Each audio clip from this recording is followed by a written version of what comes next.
जय मिथिला। मिथिला में आब भोजक उपनयन विवाह भोजे भोज, भोजे भोज, भोजे भोज।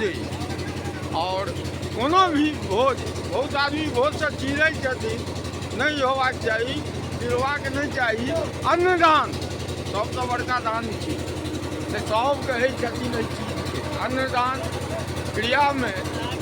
और ई धीरज बाबू छै, दिल्ली रहै छै, एहि भोजके मजा लै छै। हुनका तऽ पूछै छियै केहन भोज मिथिलाके की सब धीरज बाबू? चूड़ा दही के व्यवस्था छलै भैया अपना सबके गाँव टोल के बात है।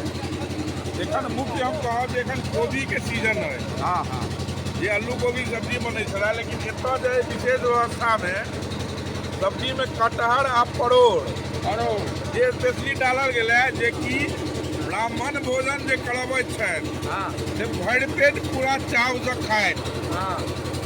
ताहि दुआरे एहन स्पेशल सब्जी के व्यवस्था एतऽ कयल गेल। संगे जिनका चूड़ा दही में कनि होइ छै जे चलबै चूड़ा दही खेलहुँ, हुनका लेल स्पेशली रसगुल्ला के व्यवस्था कयल गेल। जे एहि पर से अहाँ रसगुल्ला खा कऽ भरि पेट, भरि मोन, भरि इच्छा से अहाँ पेट भरू। ऐसन विलक्षण भोज जे छै एखन मिथिला में नहीं भऽ सकै। कै पीस रसगुल्ला खेलिए यौ? एखन हम 10 पीस 12 पीस खेलहुँ हैं, 5 करत सब्जियो खेलहुँ हैं। एखन 2 करत सब्जी और खायब, या तऽ सब्जी सबसँ नीक छै। सब्जी नीक छै। और किछु कहऽ चाहबै भोज के? हम संदेश देबऽ चाहबनि जे आदमी भोज में उपस्थित नहीं छथि, जे भऽ सकै तऽ लगन के टाइम में आबि कऽ एकटा भोज गाम के जरूर खाइ। एकटा डिफरेंट जे कहल जाइ छै एक्सपीरियंस छै। हाँ हाँ, कहियौ। भऽ गेलै। अरे धीरज बाबू, अहाँ तऽ बुझाइए एक साल पूरा देलियै। हम कनि छोट लोग छी, घरों में बेसी खाई छी, कनि भोजों में बेसी खाई छी। कहलहुँ हैं जे नीक लगै छै सब्जियो और रसगुल्लो, तो हम खेबे करब। एहन भोज नहीं भेटल रह। बढ़िया भोज छै, बहुत नीक। घरवैया के जस छै, दिल नहीं यौ। अहूँ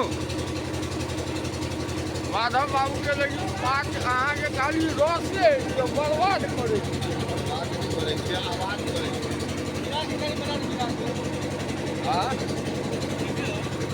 की?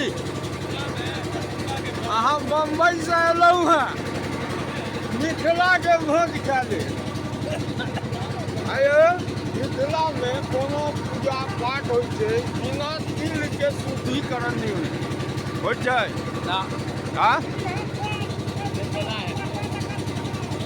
की होइ छै?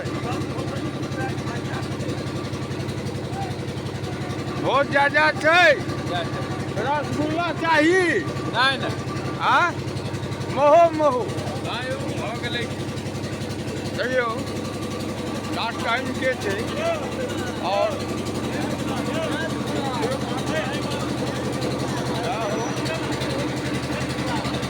खाली छै? खाली नहीं छै। एक और सूचना दऽ दी जे आइ राघो का बहुत दिन के बाद बारीक बनलखिन हैं, कहलखिन हैं जे बेटा तू सब आई बैस, आई हम खुएबो। राघो का के देखे में जे रसगुल्ला अपने उठौने छै। बसंत में सब चूड़ा बाँटि रहल छै, धर्मंत भैया चिन्नी बाँटि रहल छथि, अशोक काका नून मिरचाई बाँटि रहल छथि। देखियो लेकिन ब्राह्मण भोजन भऽ रहल है, भोजन भऽ रहल है, नीक विचार अहाँ कहलियै, लेकिन अहाँ अब खाना करीब करीब भऽ गेल छै, तेँ खाली लागि रहल है हमर बात। राघो का आबि गेलखिन, फेर देखियौ राघो ई कते खा रहल छै? 150 आ गेलियै।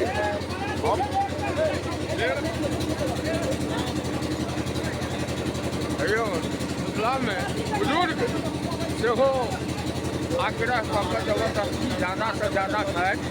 दोसर वीडियो पुनः किछु आओर लऽ कऽ आयब, तब तक के लेल जय मिथिला।